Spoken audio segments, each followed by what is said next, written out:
Welcome back. હવામાન વિભાગે રાજ્યમાં આગામી 24 કલાક બાદ ગરમીથી આંશિક રાહત મળવાની આગાહી કરી છે. આગામી 6 દિવસ દરમિયાન તાપમાનમાં ક્રમશઃ 2 થી 3 ડિગ્રીનો ઘટાડો થવાની શક્યતા વ્યક્ત કરવામાં આવી છે. આજે રાજ્યમાં હીટવેવનું કોઈ એલર્ટ જાહેર કરવામાં આવ્યું નથી, પરંતુ દરિયાકાંઠાના જિલ્લાઓમાં ગરમ અને ભેજવાળા પવનો ફૂંકાઈ શકે છે.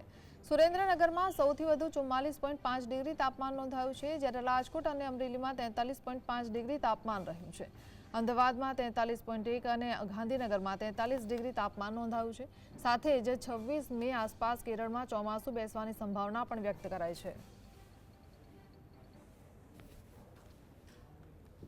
18 से लेकर 24 मई तक इसमें मौसम आमतौर पर शुष्क रहने का पूर्वानुमान दिया गया है। और इसमें जो अधिकतम तापमान है अगले 24 घंटे तक कोई बड़ा बदलाव नहीं रहेगा। उसके आगे 2 से 3 डिग्री सेंटीग्रेड टेम्परेचर धीरे धीरे कम होता रहेगा। और जो हमारे तटीय क्षेत्र है, उत्तर गुजरात की तटीय क्षेत्र और दक्षिण गुजरात की जो तटीय क्षेत्र है, इसमें अधिक आर्द्रता के कारण और जो अधिकतम तापमान है सामान्य से ऊपर होने के कारण हॉट एंड ह्यूमिड कंडीशन बनी रहेगी।